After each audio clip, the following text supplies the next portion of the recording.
Hardigny, terre de sang et d'histoire. C'est avec ces mots que le village bastognard a été présenté au public lors des reconstitutions de ce dimanche. À l'époque, les pertes sont nombreuses des deux côtés des troupes, mais on se souvient particulièrement du sacrifice américain. Hardigny a connu une bataille sanglante au tout début de l'offensive des Ardennes. Une unité, donc une task force du nom de la task force Booth, a été sacrifiée sur place afin d'essayer de ralentir les Allemands, le temps que la 101e en fait arrive et puis se préparer au choc au centre de Bastogne. Alors ici sur le champ de bataille qui a été reconstitué, il y avait pas mal de soldats.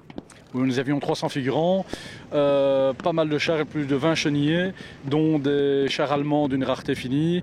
Oui, cette année était assez exceptionnelle au niveau du matériel et de la figuration.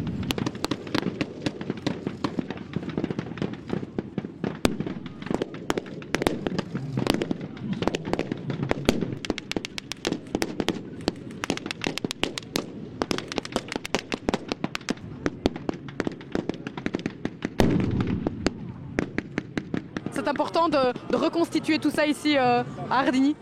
Oui, ici à Hardigny, c'est justement le village où ils sont arrivés, ils se sont fait encercler. Et en fait, la task force, Booth ainsi que les deux autres, Rose et Harper, ont permis de freiner un maximum d'heures l'avancée allemande. Ça a permis aux fameux paras, les libérateurs et les protecteurs de Bastogne de pouvoir monter et prendre position. Donc sans ces hommes-là, l'histoire aurait été complètement différente et on en parlerait autrement. Les hauteurs du village étaient noires de monde. Parmi les spectateurs, des locaux, des enfants, mais aussi beaucoup d'étrangers venus revivre une partie de l'histoire. Écoutez, je trouve que c'est très bien. Je suis toujours étonnée de voir la quantité de participants et de gens passionnés qui s'investissent autant pour garder la mémoire.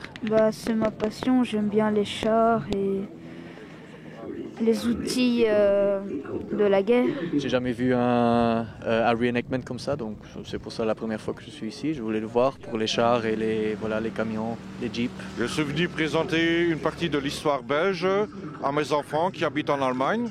Je suis d'origine belge personnellement. J'ai fait mon service militaire en Belgique et je suis resté en Allemagne.